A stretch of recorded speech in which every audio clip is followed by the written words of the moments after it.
PG colleges, respected research scholars, students, and respected the candidate of this VIVA's examination. Good morning, one and all gathered here. So I am very happy to be here as a external examiner to conduct the VIVA examination to the candidate of Mr. Nag. Very happy because not only as an examiner of this VIVA, but also so I am very proud to be here as a government college faculty. I am going to conduct the VIVA's examination in another government college today. So I know some things about these research formalities and how to conduct the VIVA's examination, etc.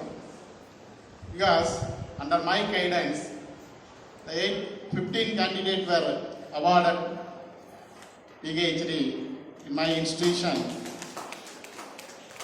and 5 or 6 candidates are doing their PhD, undergoing their PhD, and also I acted as an external examiner to conduct the VIVA's examination around 8 to 10 throughout Tamil Nadu.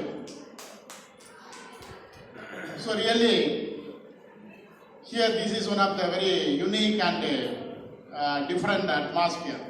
So when I enter into this college, really I admire and I enjoyed this atmosphere, climate, how the faculty members are closely related with the other faculty members, and the simplicity of the principal madam and other faculty members. The department HOD also has taken a lot of effort and support to the guide. The guide now he is working in some other college. So that department HOD, that kind of help is very important to conduct the research activities. So now once upon a time that government college was offering only undergraduate program, they are concentrated only about teaching, but now it has been transformed into research activities. So we know most of the colleges are obtained a NAAC A grade. This is not an easy thing, and also we compete with some reputed aided college and other institutions. Why I am telling this information, the opportunity for doing research or conducting research in government college is now open. That kind of opportunity should be utilized by the candidates or by the students. For that purpose only I am here mentioning this kind of information. Of course, the candidate has taken the topic on very important topic, which is very relevant to this area, this zone. There is Tirupur and Coimbatore. The textile industries, about the textile industries, the export potential of the textile industries with reference to the Tirupur district. Of course, the textile industry is one of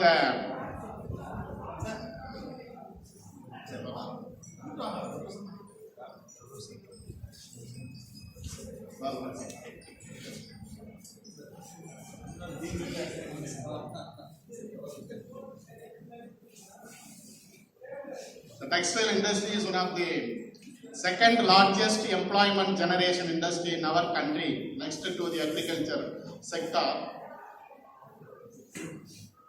It is a conventional as well as the traditional industries to the Indian people, so that the contribution of the textile sector in international trade is also consistently growing. The contribution to the GDP by the textile industry is also in an appropriate manner. It is growing on.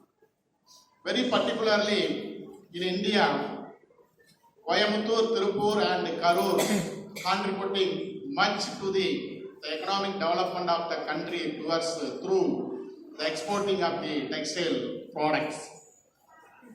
So, as far as my concern, I also evaluated the thesis. I evaluated and I referred this thesis. This is one of the very nice thesis which has given a lot of information to the future researcher or to the government to take as a policy measure. So these are all my observations as a evaluator of the thesis. But now the responsibility of the candidate is to define his thesis in front of this audience, the external examiner, convener, and other public. So as per the regulation of the Bharatiyar University, the Viva examination has been divided into three major parts. The first, the candidate should define his research work about 20 to 30 minutes. After that, the audience, that is the participants, will raise some questions relating to the candidate research work. So if the candidate will answer all the questions, finally the examiner, both Indian and foreign examiner as well as myself, will raise some questions based on the evaluation and observation. So if the candidate justify the questions, finally the result will be declared. That will be informed to the concerned university. The university will decide. So this is the formalities or the procedure to conduct the Viva examination. So I hope the candidate will present his thesis in a significant manner and the participants will contribute.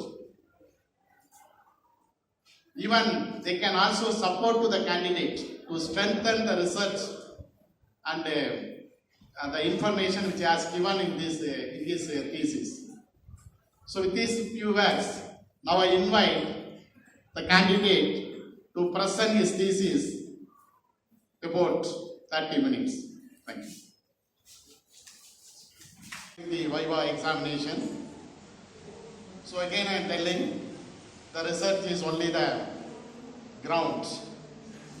So here there is no need of, very particularly in social science research, there is no need of answer. Only there is a need of justification. 2 plus 2 may be 5 or 6 or 100. It may be depends upon the researcher to researcher. It is the uniqueness of the social science research. So we cannot we cannot answer this is the correct or this is not correct like that. So that I already told to you. So you have to play only in the ground. That means in the boundaries of the research limitations or the research level. If you come out from that area, if anyone is going to ask questions, even the guide or the expert may not answer. That is the real situation. So I think you understood this kind of information first. Now, I also evaluated the thesis and observed his presentation. Based on that, I want to highlight some of the merits of this thesis and his presentation. The thesis is systematically arranged with 5 chapters with 184 pages. That means this is one of the nicely arranged, scholarly arranged. And also the appropriate statistical tools were used. Sorry, as I mentioned, you have used a lot of tools, but is it applied or not? But he has applied in his research work. And also he has used 57 reviews which classified into various categories according to his research objectives. The profile of the selected industry, he has mentioned in the chapter 3, help to understand the theoretical background of the study. There is a in-depth and detailed analysis were made with the statistical tools. all the objectives have been consistently analyzed with the hypothesis. The another important and notable merits of this thesis is the huge amount of secondary data were used. So as far as my concern, my opinion, these data can be used for 2 to 3 theses. That much of data were used in this research work. And also he has given a sufficient number of suggestions which is related to his topic. On the whole, the thesis has been prepared systematically, scholarly approach and a consistent flow of writing. Really, I appreciate the candidates and salute the CAIL for their academic contribution. But as an examiner, it is my duty to highlight or mention some of the shortcomings which has included in the thesis. It is not for discouraging or neglecting the candidate or anyone. This kind of observation may be help to the researcher to strengthen his research when he is going to publish as a documents, because it is a need of our to publish this kind of information, because the future researcher will refer this kind of thesis. For that purpose only, I am going to give some of the shortcomings. It is not shortcomings, even it may be some suggestions. As an examiner, so I gone through the thesis thoroughly and I observed. Based on that, I have some suggestions to strengthen the thesis. Of course, the thesis is good quality one, no doubt at all. But I have to give. The topic is a too broad topic. So you are trying to compare India and Tirupur. So if you confine the topic, it will be very nice topic, because you can simply explain what is the problem, how this problem will arise, how we can solve this problem with the help of this study. That kind of simple solution can be given if the topic will be very narrow and simple. That is my observation. But okay, that is very good. Then the objective 3, you have mentioned in the FDI. Why FDI has come to this topic? It is a small question, because export performance is different, FDI is different. Of course, it may be some relation, but it is a different aspect, the different directions.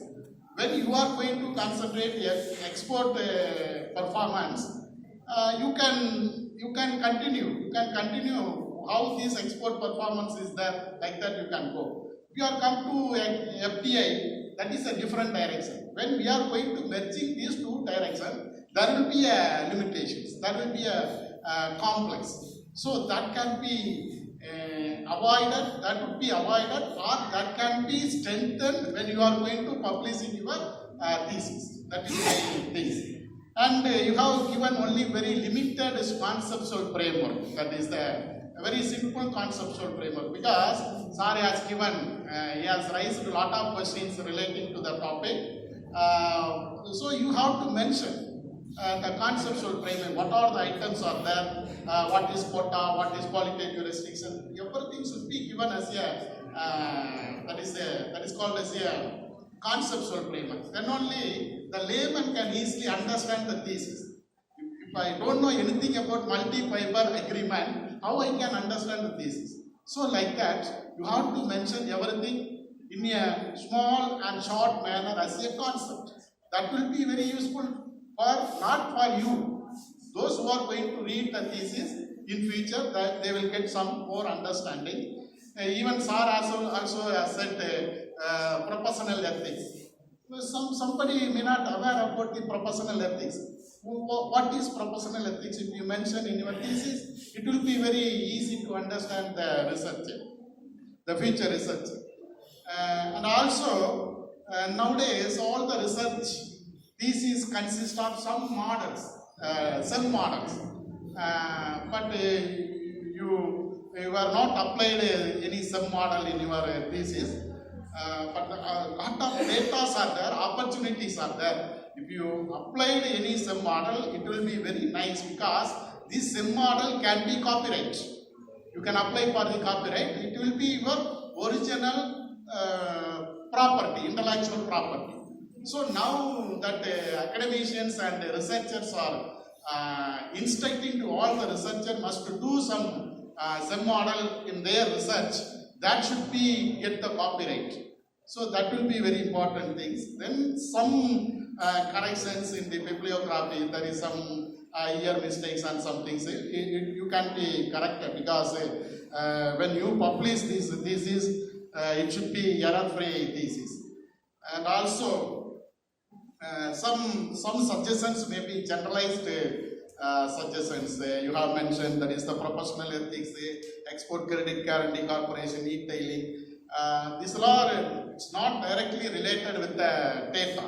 So we have to avoid some kind of generalized suggestions in our thesis because what we did based on that, what we found based on that, what is our suggestion. That's all. That is enough. No need to generalize anything. And also you have mentioned that in your limitations, secondary data is the limitation. It is not a limitation. It will come only at the scope of the study. Do you think that the secondary data is limitation? Who said primary data is the only quality research or secondary data is not quality research? You know the only secondary data is the quality research. It's easy to access the thesis. Yeah. We have to use the primary data. So primary data may be right or wrong. No one is going to ask that 21% of the women, 38% of men. You can say right or wrong. But in the case of the secondary data, if you are informed, if you are mentioned in your thesis, it can be referred. If it is mistakes, it can be questions. So the secondary data is the only authenticated data. He's talking about the factual errors. Yeah. Sometimes if it carries any factual errors in the data, Yeah. it will be carried out throughout the analysis. Yeah. So secondary data is the very good data. This is the original data. No one is going to argue because you have referred the data only from the authenticated sources. It is not projected or it is not manipulated. It is the original data. So that it is not. It is possible that it is the original data. Because he has taken from the sources. Sometimes it may take manipulation. No, that will be a problem because he has mentioned the sources. Already it was published. Yeah, sir. It is a published data, but Sir, you see. you want the Sir, no, that cannot be because, sir, you have given the sources here, you know. For example, the population of the country, it may be 128 crores. Yeah, you have given the report as per the census. There is some error in that. No, that is not our mistakes. That is the manipulator mistakes. That is not our mistakes. Primary data is Can you allow me to say a few words? Sir, please. You for example, the pass percentage of the Parijat University is 28%, 78%. Is it authenticated data or manipulated data? Because it is the authenticated data given by the Parijat University. So if any mistakes may be there, that is not our fault. So we have taken, we can mention that sources from the Parijat University report. That's the kind of point I am telling. No, that is not our mistake. More than primary That data, is second data. I am a man. I am looking as a man. We'll put an end to this. But I tell you, while he was giving a conditional statement, even secondary data is based on primary data. Most of the time, primary data may be false. I got secondary data when I was doing my MPhil. I got a lot of information from District Industry Center. All the data available were concocted, fabricated. Though all of them were secondary data. So he has got some restriction. He said he has got, secondary data have got some limitation because of such kind of a fear only. But anyway, it is accepted. So you are telling that point of view. So if any mistakes will be in the secondary data, it will be the limitation of the study. That is your point. But my point is not like that. Overall, on the whole, the secondary data is not a limitation. This is my point. Okay, anyhow, so you are accepted. That these are some of the shortcomings. But on the whole, the thesis has been presented in a nice manner. So with these things, as an external examiner, I recommended to the Bharathiar University to award the Doctor of Philosophy to the Mr. Nagarajan. Nandi.